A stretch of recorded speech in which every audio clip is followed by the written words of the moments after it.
Selamat pagi semuanya. Semoga selalu dalam keadaan sehat, dilancarkan semua urusannya dan rezekinya.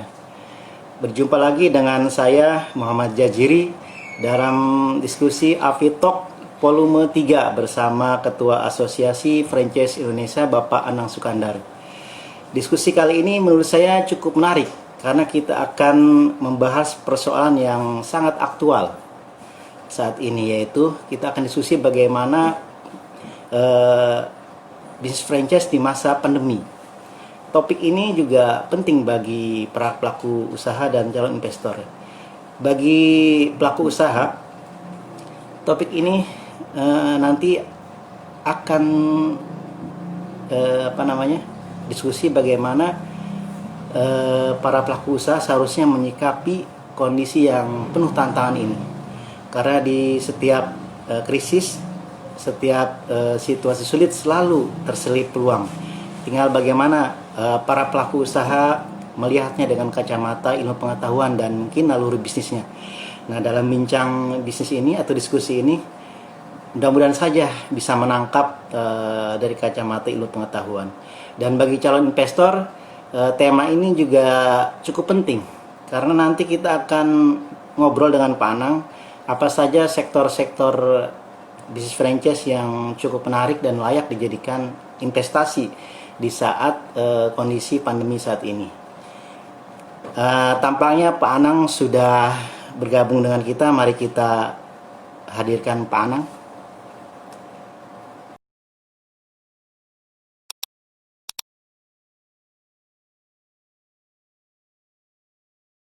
Selamat pagi Pak Anang, sehat Pak? Pagi sehat. Oke. Kameranya sedikit turun Pak, agar kelihatan mukanya yang gagah nih Pak. Ya. Oke. Ya udah. Oke Pak. Oke Pak, Ya. kita ketemu lagi dalam diskusi Afitalk volume 3. Ya. Diskusi ini menurut saya cukup menarik ya Pak ya. Kita akan ngobrol tentang bagaimana bisnis franchise di masa pandemi nih Pak. Ya, betul. Ya.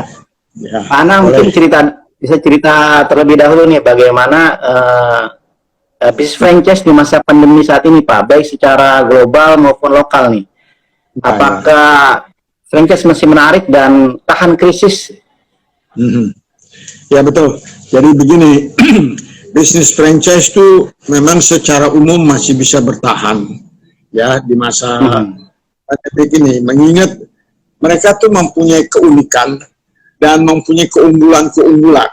Ya, yang dimaksud dengan keunggulan-keunggulan adalah kriteria yang kita tahu bahwa mereka telah berpengalaman, mereka mempunyai prototipe, sudah melakukan efisiensi dan efektivitas dengan standarisasi, ya, sudah mengalami enak tidak enaknya, dan mereka sudah mengatasi masalah-masalah yang berkaitan dengan pengelolaan daripada usaha, bukan yang asal-asalan. Jadi mereka sudah mempunyai keunggulan-keunggulan, ya, dan terutama yang tadi saya katakan pertama, yang mempunyai keunikan, uniqueness yang tidak mudah ditiru orang. Kemudian yang nomor 2, tentunya mereka mempunyai atau telah memenuhi kriteria-kriteria. Itu merupakan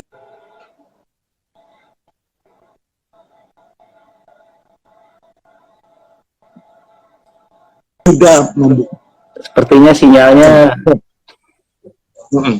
kurang baik. Atau gimana? Sinyalnya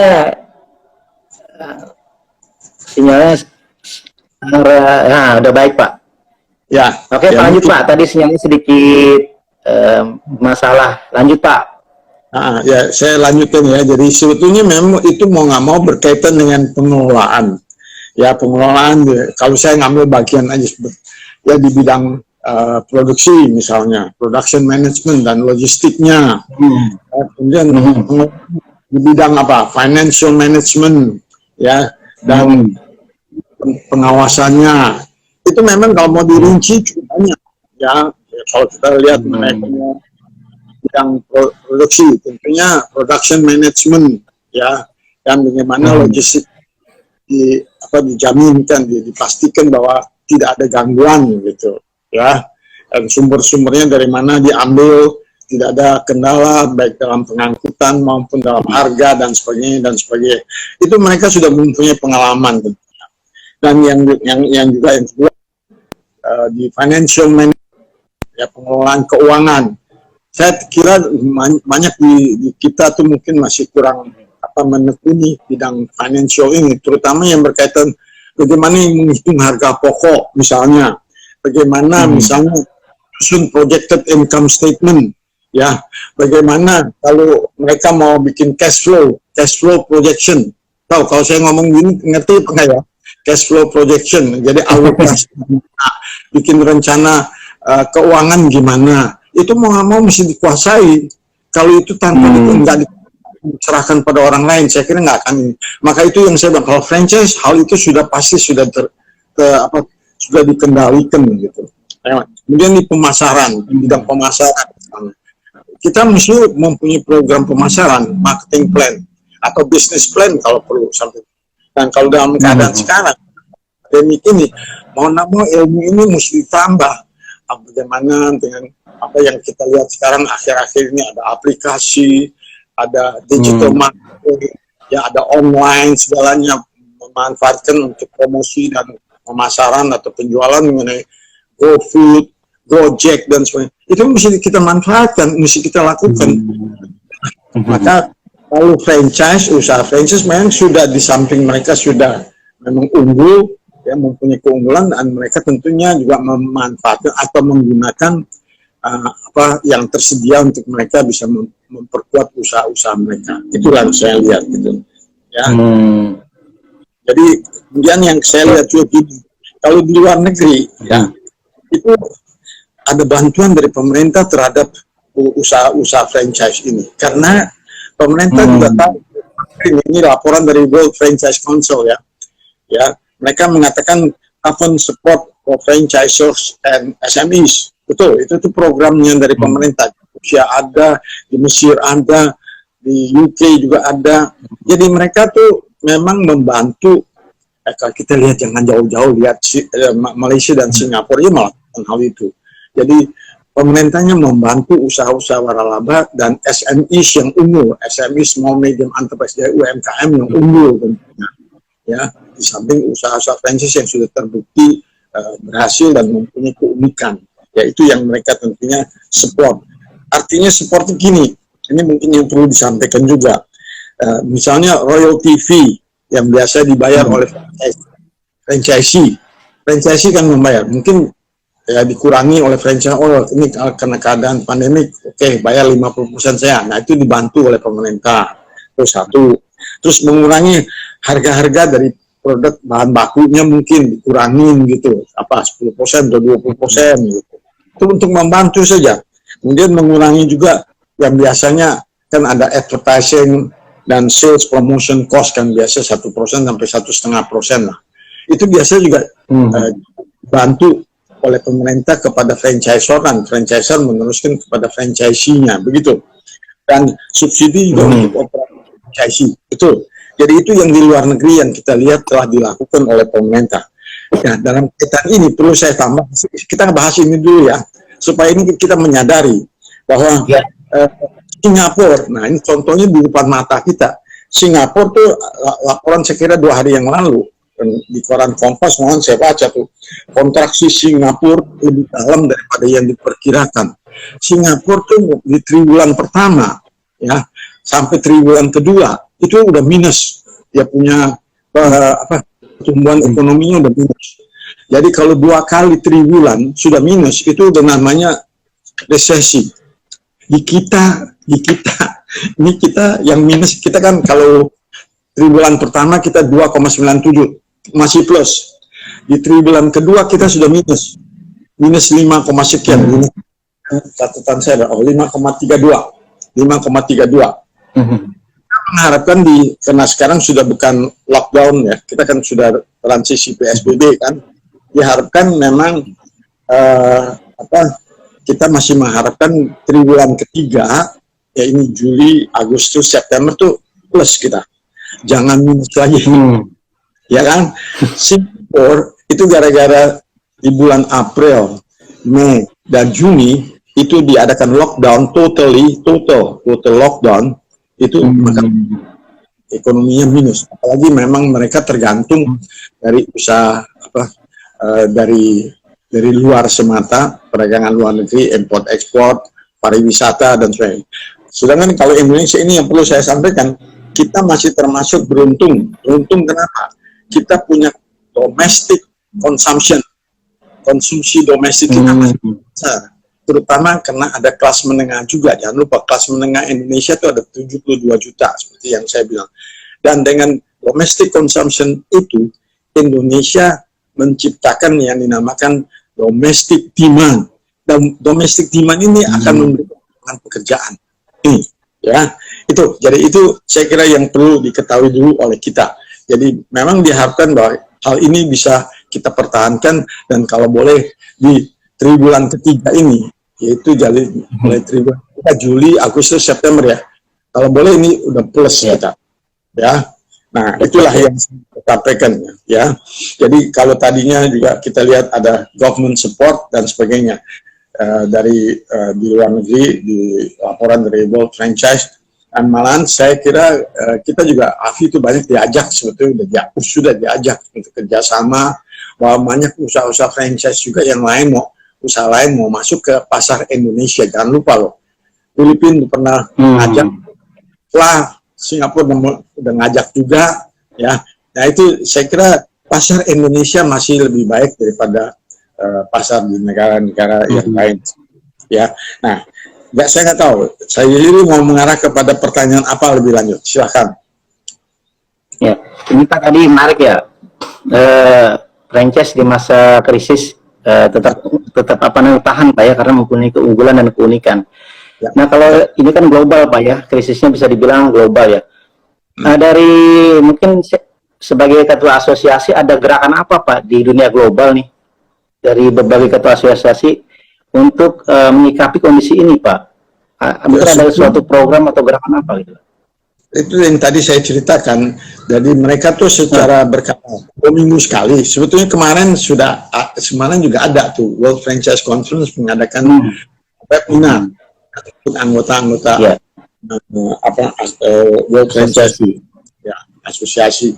Dan saya lihat mereka sebetulnya juga ada yang bisa kita tangkap dan pelajari dari itu, terutama yang berkaitan dengan apa yang harus dilakukan oleh asosiasi atau apa yang dilakukan oleh pemerintah setempat ya, bagaimana di Rusia, di Mesir, di Inggris, UK maupun di US dan sebagainya. Jadi cukup banyak yang disampaikan. Jadi programnya macam-macam. Saya nggak hafal satu persatu karena kita sudah berjalan saya kira cukup lama ya. Sudah kiranya udah 10 kali. 10 kali. Saya kira udah ada 10 kali. Tiap 2 minggu sekali. Yeah. Sejak kalau nggak salah mereka mulainya tuh di bulan April atau Maret gitu. Setiap 2 minggu. Jadi sudah cukup lama berlangsung. Jadi kalau berkaitan dengan usaha yang kita bilang bisnis franchise di masa pandemi ini, dan bidang-bidang apa yang tetap unggul gitu ya, saya bisa sampaikan di sini. Ada beberapa hal. Kita bahas sedikit mengenai domestic consumption, domestic demand ya. Tentu itu menunjukkan pada situasi tempat juga ya. Kalau kita lihat tentunya kayak usaha, kita bilang aja usaha retail. Usaha retail tuh misalnya contoh ya, apotek, toko obat, toko kue, itu mereka masih unggul tentunya. Itu minimarket ya. Jadi ini kenapa? Karena mereka tuh termasuk kalau dikatakan kebutuhan yang mereka mensupply atau menyediakan produk-produk yang untuk kebutuhan sehari-hari. Kebutuhan sehari-hari, jangan lupa. Kebutuhan sehari, ya kita tetap masih perlu makan.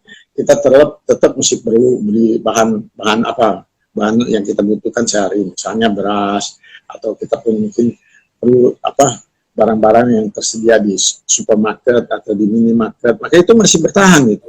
Kita perlu juga kita juga masih mau beli roti lah saya kira ya, toko roti, toko kue, kita mesti makan kue kan saya kira. Nah itu yang satu. kedua saya kira memang yang masih pasti itu masih akan bertahan dah, ya. Minimarket segalanya, minimarket, supermarket, toko apotek, toko obat, toko kue, toko roti itu masih bertahan, ya. Nah kemudian yang kita lihat juga unsur-unsur yang di faktor kuliner sebetulnya, makanan dan minuman gitu ya, itu kan masih dibutuhkan sehari-hari. Jadi kalau saya lihat F&B ya, kita bahas mengenai produk dulu lah, makanan gitu ya, orang kan masih tetap tiap hari makan kan, ya kan. Jadi itu apakah itu baru makan atau itu mungkin yang dinamakan makanan yang kita butuhkan sehari-hari, apakah itu saya nggak usah nyebut merek deh, tapi pasti udah kita tahu lah masing-masing merek yang masih ada, baik yang mungkin franchise maupun yang masih belum franchise, masih peluang bisnis, tapi bisa juga yang UMKM cukup banyak yang berkembang menurut saya dan sekarang. Begitu juga dengan saya kira minuman ya yang saya lihat terakhir-akhir ini kan minuman yang banyak tuh yang ya mulainya mungkin dari yang dinamakan boba dan kemudian yang gula aren segala. Yang juga banyak adalah kopi di Indonesia tuh berkembang. Nah, itu kelihatan sekali. Jadi banyak dijadikan suatu pegangan lah untuk orang membuka suatu gerai di mana di samping jual kopi dan minuman yang lain juga ada jual makanan-makanan yang lain. Ya. Nah itu yang jadi berkembang. Nah, kalau yang usaha-usaha yang lain yang saya lihat memang yang tidak kebutuhan sehari-hari, tetapi mungkin secara berkala lah dibutuhkan, yaitu misalnya laboratorium, lab, klinik kesehatan, cleaning service, laundry, cukup masih ya aktif lah artinya, walaupun mungkin sudah mulai mengurangi, tapi tetap masih aktif karena ada orang yang masih mungkin perlu cari mendirikan usaha karena dia tidak bisa berusaha di mall, dia terpaksa di luar mall mereka. Nah, yang kemudian yang saya baginya tuh dalam 3 lah kategori. Jadi usaha-usaha yang dibutuhkan sehari-hari. Tadi yang saya sebut tuh mengenai market, apotek, toko obat dan sebagainya. Yang kedua, yang kebutuhannya tuh berkala, yaitu ya bisa klinik kesehatan, laboratorium, lab ya, laundry ya, nah terus mungkin bengkel, terus property agent. Yang rada susah adalah yang dibutuhkan sekali-sekali itu mungkin untuk jangka waktu yang pendidikan khusus, dan akomodasi ya mungkin properti ya. Jadi itu saya kira rada itu. Jadi saya kira itu yang saya ingin sampaikan gitu ya. Itu kira-kira.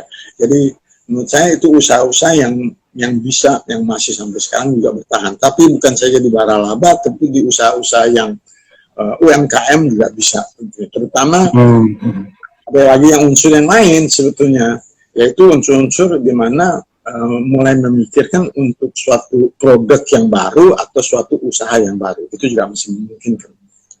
Silakan kalau ada yang mau bertanya dulu. Ya, silakan teman-teman live Instagram yang ingin mau bertanya pada Pak Anang, silakan dibuka pertanyaan. Tadi sudah dijabarkan Pak ya, apa saja sektor-sektor bisnis franchise yang bertahan ya, yang cukup seksi untuk dijadikan investasi bagi calon investor juga. Tadi sudah dijabarkan Pak ya. Bagi calon investor nih Pak ya, di masa pandemi ini nih kalau ingin berinvestasi kira-kira yang paling mudah ini apa Pak? Dilihat dari bagaimana? Kalau saya kalau mau masuk di dunia bisnis cari usaha franchise. Kalau menurut saya nggak usah mengawali dari awal, dari permulaan sama sekali, buat pengalaman dan sebagainya, tapi dari usaha franchise yang sudah ada, yang diambil. Tapi bukan BO loh, lagi sekali saya bilang bukan BO loh, BO itu peluang. Jadi memang yang saya bilang 4 pertanyaan kalau mau melakukan suatu pencarian untuk suatu investor, yaitu tanyakan usaha ini mulai berdiri kapan, usaha ini keunikannya di mana, usaha ini ada nggak prototipenya, contoh gerai yang untung, yang sudah berhasil, dan boleh nggak aku kunjungi. Dan yang keempat, usaha ini siapa sih yang mengambil pertama kali, dan boleh nggak aku wawancari orangnya, franchisee-nya itu. Itu kali dengan 4 pertanyaan itu yang ditanya, Pertanyaan pokok itu tuh.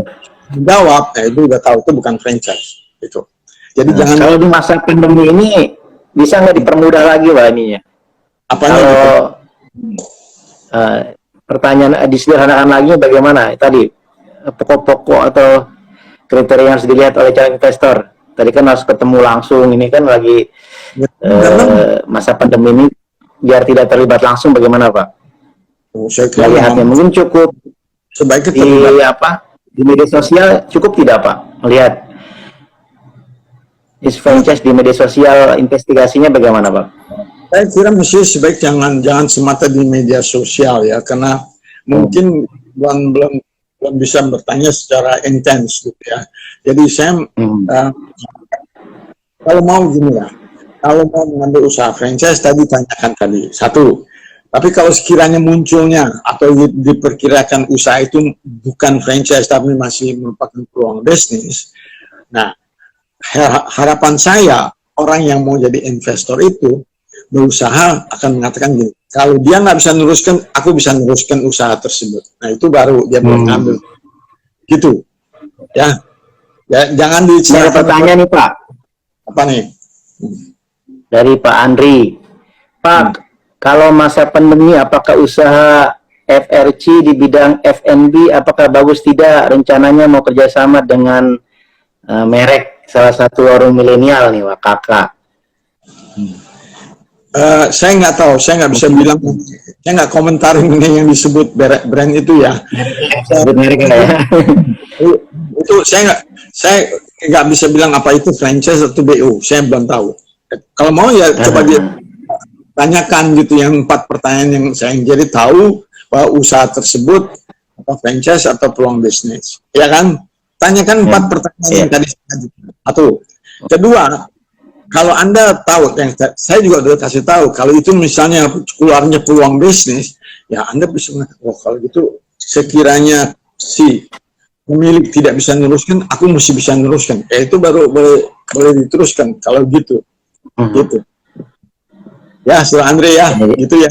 Ya. Tapi F&B tadi salah satu sektor bisnis yang bertahan ya Pak ya? Yes, ya karena dibutuhkan sehari-hari, betul. Iya. Apalagi sekarang sudah new normal Pak ya? Ya, dan new normal, tapi juga saya kira perlu mengikuti apa yang ya namanya aplikasinya, bagaimana pakai GoFood, pakai Gojek, terus mungkin digital marketing, ya menerapkan yang apa ilmu-ilmu yang terakhir kita lihat memang baik yang bisa diikuti gitu, saya kira gitu. Pak Anam, ini di masa-masa sulit saat ini kan para franchisee juga butuh dukungan franchisor Pak ya? Oh, itu betul sekali, betul. Ini kira-kira dukungan apa saja nih, support apa saja dari pihak franchisor nih untuk mendukung usaha franchise ini? Karena dia nggak bisa berjalan sendiri ya Pak ya? Itu pentingnya jaringan bisnis ini ya Pak ya? Ya, saya kira memang perlu dibantu oleh franchisor. Nah, itu yang dibantu juga oleh pemerintah. Yaitu yang saya lihat di World Franchise Conference. Mereka membahas itu. Jadi ada kalanya royalty fee. Kan royalty fee dipungut misalnya tiap bulan. Kan? Tapi itu 50% dibayarkan. 50% dari royalty fee bulanan dibayarkan. Mengenai royalty juga bisa mungkin dikasih kelonggaran untuk 1-2 bulan nggak usah bayar atau 3 bulan, saya nggak tahu tergantung kondisi situasi di negara-negara yang diadakan itu gitu. Nah, yang tadi juga diadakan bantuan yang diberikan kepada ini mengurangi harga-harga bahan yang mesti dibeli dari pihak franchisor misalnya, ya dikasih 10-20% kayak gitu. Ya, itu yang dilakukan saya lihat di luar negeri juga.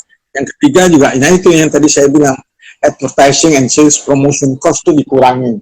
Misalnya, dari advertising itu 1-1,5% dari dari omset saya nggak tahu ya. Nah itu dikurangi juga oleh pihak franchisor, dan itu franchisor dibantu oleh pemerintah juga. Dan yang terakhir ada subsidi untuk operasi franchise. Jadi menjalankan usaha itu mungkin ada kesukaran, ya dia karyawan ada yang tidak bisa bekerja lagi, dibantu oleh pemerintah dan dia merekrut orang baru gitu dan sebagainya. Itu yang bisa dilakukan. Saya nggak tahu apa ada yang lain di luar ini. Mestinya ada, mestinya. Jadi ya, saya nggak tahu apakah dalam bentuk mencarikan lokasi yang lain di luar mall misalnya. Tapi itu kan mesti sesuai juga dengan kebutuhan lokasi dari usaha tersebut gitu. Itu mesti dicarikan juga. Ini ada pertanyaan kedua dari Pak Andri, Pak. Ya. Anang, apa bedanya bisnis franchise dan BO nih, Pak? Bukan Mungkin dibahas. secara sederhananya. Iya, ada mungkin baru bergabung ya. Mungkin kalau singkat saja, Pak. Tadi saya ngajukan 4 pertanyaan. Kalau mau jelasnya tuh usaha ini mulai berdiri kapan? Satu ya, catatlah Sir Andri, usaha ini mulai berdiri kapan? Ya, kedua, usaha ini keunikannya apa? Yang penting keunikan lah, ciri khasnya apa? Kalau usaha ini nggak punya ciri khas, nggak punya keunikan, udah percuma dah. Karena orang lain akan mudah. Itu mungkin susah ya. Saya kasih contoh lah. Nah, kalau contoh paling sangat sederhana sekali.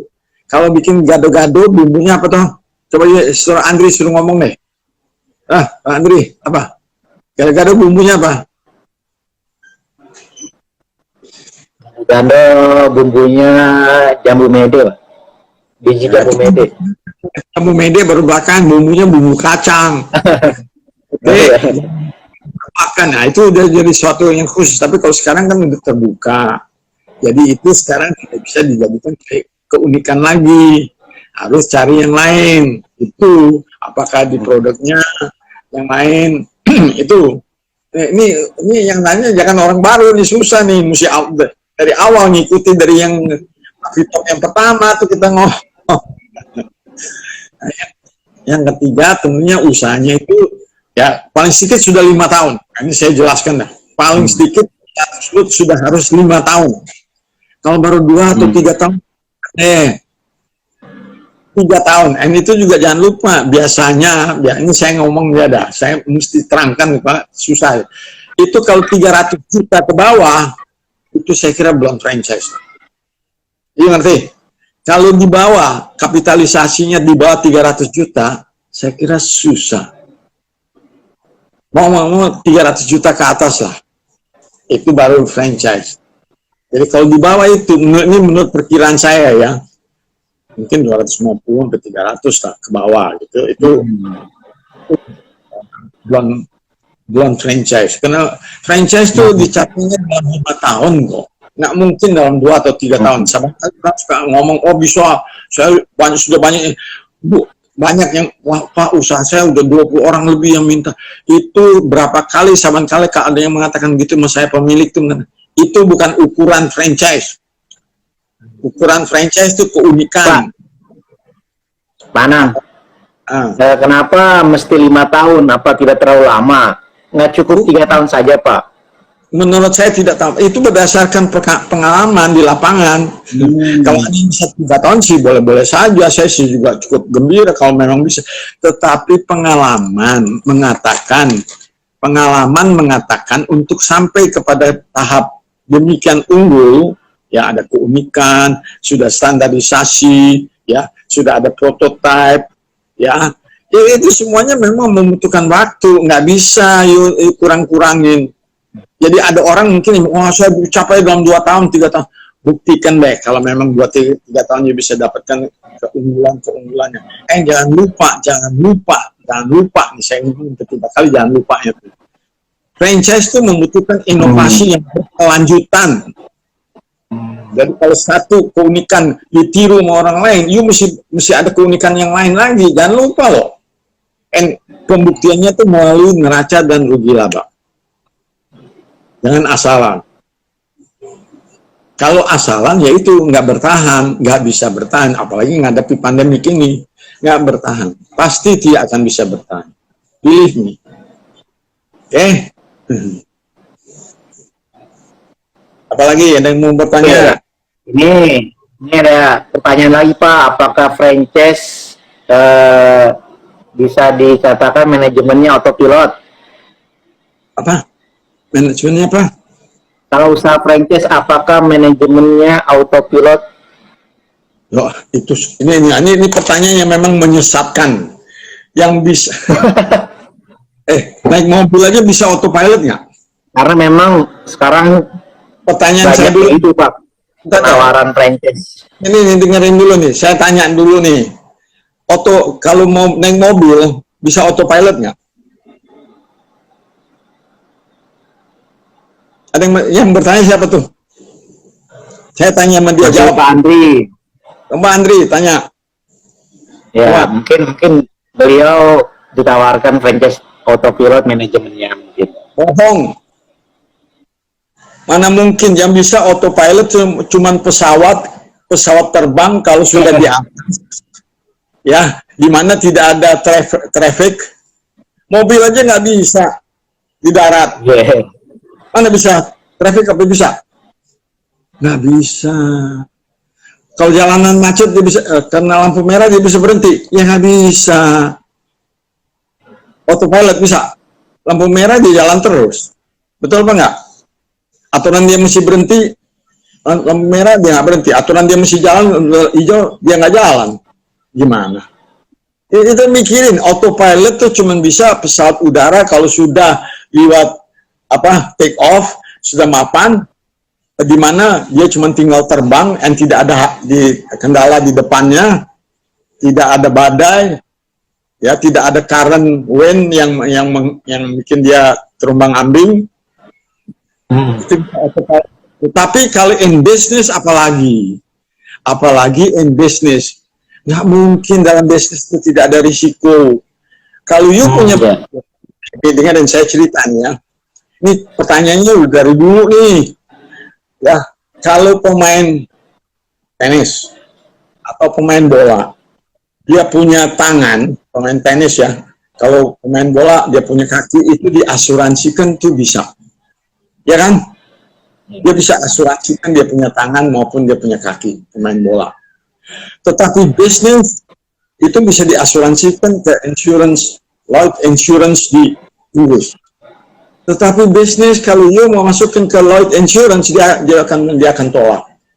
Mana mungkin bisnis bisa diasuransikan? Nggak mungkin. Jadi menurut saya ya mungkin lah yang kalau by management dan autopilot itu beda ya Pak? Saya nawarin franchise by management. Saya yang terjadi di kita tuh yaitu yang nggak benar, by management itu. Jadi itu udah bukan pola franchise lagi. Karena kenapa? Franchise itu sebetulnya ini lagi-lagi yang esensi ini yang di pertama di Avitalk yang pertama nih kita udah bahas nih. Ya, kalau franchise ya tadi tanya Biana, ulangi lagi nih, saya jadi hilang nih. Tadi gimana? Saya pertanyaannya, franchise by management itu apakah sama dengan autopilot? Ini. Sebetulnya memang sedikit lebar kalau mau diterangkan ya. Franchise itu kan terdiri dari franchisor yang punya usaha dan investor yang jadi franchisee. Tetapi cara mengembangkan suatu usaha, kita tahu juga bisa juga franchisor tuh buka cabang, ya. Jadi dalam hal ini kalau buka cabang itu karyawannya yang bekerja, ya kan? Kepala cabangnya itu adalah karyawan dari franchisor.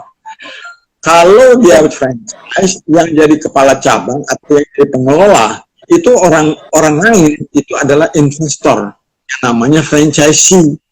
Nah, pengalaman sebagai investor dan pengalaman sebagai kepala cabang kan lain sama sekali. Kalau kepala cabang begitu rugi usaha itu dia akan bilang apa enggak? Oh, bukan duit gua.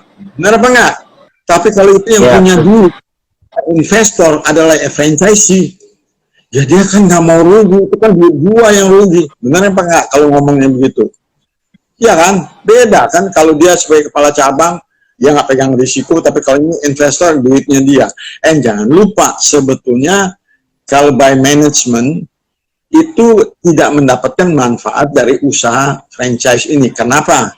Pihak franchisee itu diharapkan bisa menjadi pengelola yang unggul, yang pada suatu waktu dia mulai sebagai franchisee, pada suatu waktu yang lain dia akan menjadi franchisor. Tetapi kalau itu dinamakan manajemen, managed by the franchisor, yang seperti seringkali kita di Indonesia, itu menurut saya nggak benar. Nggak benarnya kenapa? Jadi gini, saya sedikit melebar nih ya. Kalau kita hitung usaha, kita taruh deposito uang, berapa sih bunganya sekarang? 6% kira-kira, ya kan? Ya, per tahun kan? Dikurangi dengan pembayaran pajak 20%, katakan 4,8 lah per tahun, 4,8% per tahun, berarti sebulan 0,4%, betul? 0,4%. Nah, kalau dia yang melakukan pengelolaannya dilakukan oleh manajemennya franchisor, yang terjadi kita banyak seperti itu, dia kan memberikan, ya dia kasih aja 1% sebulan. Ya, yang punya duit seneng nggak? Tanya dong, yang nanya tuh pertanyaan siapa tuh? Yang punya duit seneng nggak? Kalau mestinya deposito cuma 0,4%, sekarang dia dapat 1%, seneng apa nggak? Nggak dijawab ya? Itu diam, kok nanya bisa tapi nggak mau jawab, gimana loh? Capek aku kalau gini ya. Jawab dong. Oke, mana? Sedikit ya kalau deposito ya. Kalau yang dikit, nah itu dimanfaatkan yang menjadi investor, ya dikasih 1% per bulan sudah senang. Satu, dan jangan lupa loh, 1% tuh masih nantinya itu, ini kalau mau itu moneternya tuh ada inflasi kita mungkin 3% ada setahun. Itu mengurangi juga nilai rupiahnya gitu. Dan yang lebih penting, pihak franchisee atau investor tidak mendapatkan ya pengalaman sebagai pengelola. Itu yang perlu. Kameranya diturunin dikit, Pak. Kameranya yang mana nih? Ya, Anang wajahnya kelihatannya. Nih udah baik. Turun dikit. Nah terus Pak. Siap. Ya. Tadi tenggelam Pak wajahnya. Oke Pak Anang, saya tanya lagi Pak ya.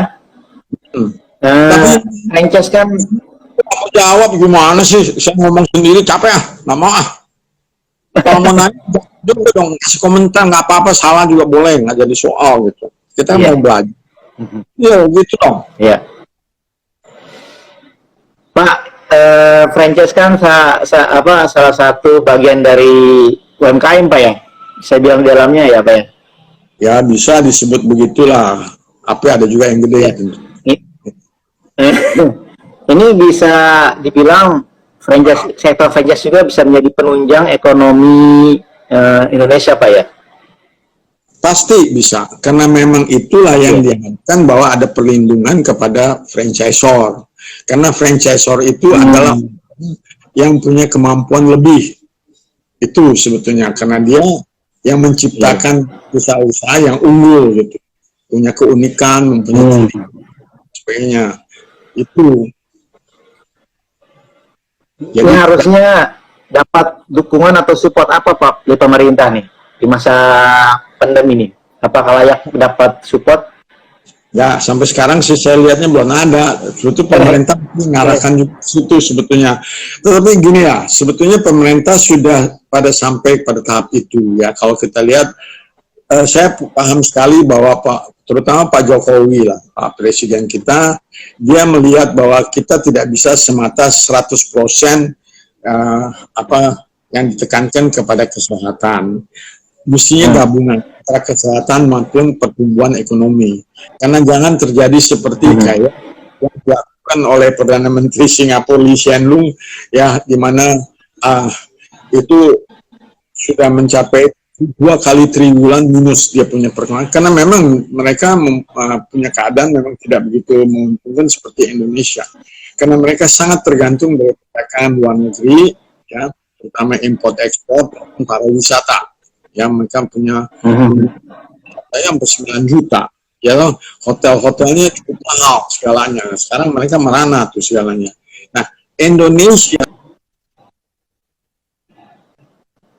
juga punya orang-orang yang ya memang lepas pekerjaan, ya, bisa tukang cukur, tukang solder, tukang sepatu, ya, segalanya, ibu-ibu yang bordiran, ibu-ibu yang catering loh sekarang juga banyak gitu.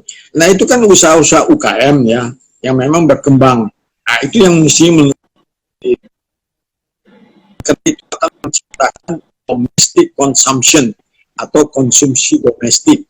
Konsumsi ini orang kita sendiri itu akan menciptakan domestic demand, permintaan. Itu yang akan menjadi menjadi penyebab timbulnya lapangan pekerjaan. Jadi itu ini maka tidak salah Pak Jokowi kasih bantuan sosial. Dia kan waktu yang pertama kali 1,6% kan, ya Pak Jokowi sempat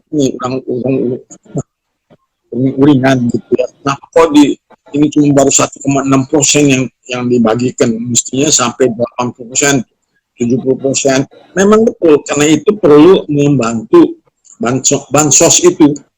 Saya tahu bansos itu kalau kita lihat, ya, kalau di Amerika itu mereka mengambil bantuan sosial itu anggarannya tuh dari anggaran belanja.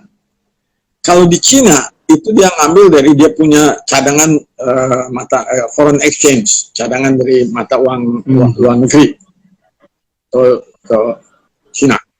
Tapi Indonesia ngambil sebagian dari anggaran belanja, sebagian mau nggak mau mencetak uang mungkin, mau nggak mau. Nah, itu akan inflasi. Tetapi itu masih lebih baik kalau menurut saya daripada kita terpuruk resesi. Kita kan nggak mau ngalamin resesi. Jadi dalam keadaan sekarang ini memang perlu ada bantuan sosial kepada mereka yang kecil, yang bukan kayak konglomerat, tetapi yang lapangan pekerjaan, ya, self employment, ya itu tadi saya bilang, solder, tukang cukur, tukang sepatu, ya, tukang las, segalanya. Itu kan perlu dibantu, ibu-ibu yang buka catering, ya, ibu-ibu yang menjual kue di pinggir jalan, segala. Itu kan memang perlu dibantu supaya menciptakan konsumsi ada. Orang kan beli dia punya produk, nah itu kan menciptakan domestic consumption. Domestic consumption akan menciptakan domestic demand. Domestic demand ini yang menjadi pegangan kita, kan menggerakkan perekonomian Indonesia itu. Baik, Lanang. Terakhir nih Pak nih, kita mau 1 jam ya. Terakhir Pak nih Pak. Ya. Mungkin ada tips atau saran bagi pelaku franchise di masa pandemi ini harusnya bagaimana bersikap? Nah, kalau menurut saya, ya, para pelaku bisnis, apakah itu franchise atau pemilik buku, kalau boleh itu jangan asalan. Ngerti ya kalau saya bilang jangan asalan. Kerjalah yang benar. Memang kalau boleh, ya kalau boleh belajar dari orang yang lebih pandai atau orang yang sudah lebih berpengalaman, ya, yang di bidang yang diminati juga. Kenapa di bidang yang diminati? Kenapa? Karena di bidang yang diminati itu akan kita kerja dengan perasaan senang dan kita akan bisa mencapai keadaan yang lebih baik pasti. Karena kita menyenangi pekerjaan tersebut. Itu yang saya harapkan. Jadi dengan demikian tuh jangan mengarah cepat jadi, jangan cepat usaha saya udah cukup sampai, jangan cukup puas, no, jangan juga cepat dapat duit, jangan, karena kalanya itu yang saya saya dilapor, jadi telepon orangnya dari Bengkulu bisa ngelapor sama saya nggak usah nyebut merek, Pak, dia udah bayar 195 juta, padahal belum bisa dipenuhi, akhirnya cuma mau dikembalikan 50 juta, kasihan juga tuh anak. Ya, nelpon siapa, saya mesti kemana? Waduh, saya juga susah kalau begitu. Itulah jadi kalau tidak menyelidiki dengan baik dengan 4 pertanyaan itu. Itu yang terjadi. Jadi usaha itu pasti bukan franchise. Usaha itu pasti masih BO. Jadi BO itu tidak berhak untuk mengut franchise fee. Belum berhak dong. Ini yang sering bisa, ini banyak kalau BO dikiranya tuh franchise. No, franchise tuh di Indonesia memang yang utama yang lokal tuh sedikit, cuma 125. Yang banyak tuh 2.200 tuh banyak kan BO. Tapi BO itu yang rontok 10%, tapi yang bangun lagi 10% juga nggak, jadi mandek gitu.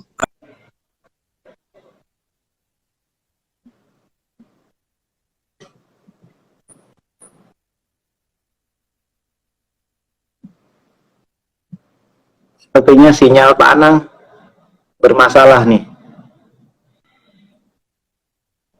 Halo Pak.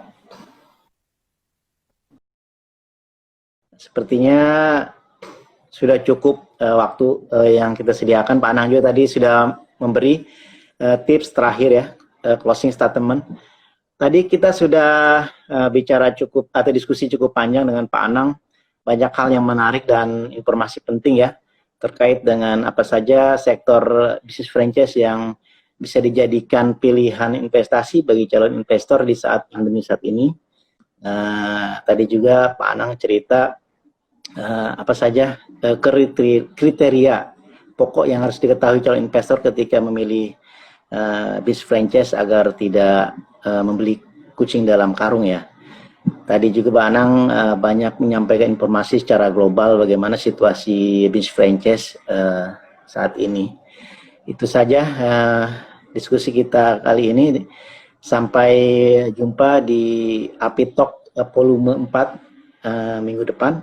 Semoga bermanfaat. Terima kasih. Saya akhiri dengan ucapan Assalamualaikum warahmatullahi wabarakatuh.